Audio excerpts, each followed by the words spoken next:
PMOS இருந்தாலும் நீங்க naturally conceive பண்ணணும்னு நினைக்கிறீங்களா? அப்போ இந்த 6 டிப்ஸ் நீங்க கண்டிப்பா கவனத்துல வச்சுக்கணும். வணக்கம் ஹோமியோபதிக் பிரியர்களே, நான் doctor Divya Thangaraj, MD homeopathic consultant. First, நம்ம உடம்பு நேச்சுரலி ஓவுலேட் பண்றதுக்கு சப்போர்ட் பண்ணணும். PMOSல எக் ரிலீஸ் ஆகாம கூட பீரியட்ஸ் வரலாம். ஆரோக்கியமான சாப்பாடு முறை அண்ட் வாழ்க்கை முறை மாற்றம் நம்ம ஹார்மோன்ஸை பேலன்ஸ் பண்ண வச்சு ஓவுலேஷனுக்கு ஹெல்ப் செஞ்சு கன்செப்ஷன் ஈஸி ஆகுது. செகண்ட், நம்ம ஓவுலேஷன் ட்ராக் பண்ண கற்றுக்கணும். இர்ரெகுலர் பீரியட்ஸ் இருக்கிற பெண்கள் அங்கே ஓவுலேஷனை கண்டிப்பாக ட்ராக் பண்ணணும். பிகாஸ் ஓவுலேஷன் அப்போ மட்டும்தான் கன்சீவ் ஆக முடியும்.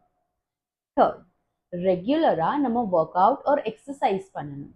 30லேருந்து 40 நிமிஷம் எக்ஸசைஸ் பண்ணால் இது இன்சுலின் மேனேஜ் பண்ணுறதுக்கு உதவி பண்ணுது அண்ட் ஹார்மோன் பேலன்ஸ் பண்ண உதவுது PMOS இருக்கிற பெண்களுக்கு அப்படின்னு நிறைய ரீசர்ச் சொல்லுது.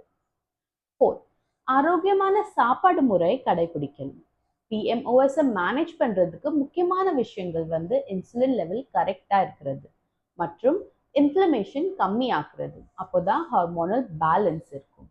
மாவு சத்து, ரீஃபைன் சுகர், ப்ராசஸ் பண்ண சாப்பாடு அது எல்லாம் தவிர்க்கணும் அண்ட் நார் சத்து, ஹோல் ஃபுட்ஸ், நட்ஸ், சீட்ஸ் இதெல்லாம் சேர்த்துக்கணும்.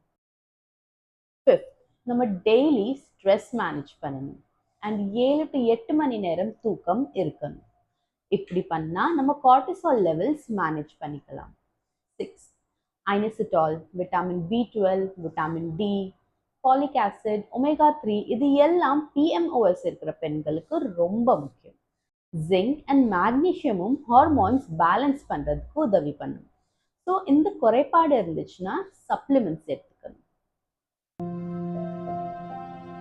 PMOS இருந்தாலும் நீங்கள் நேச்சுரலி கன்சீவ் பண்ண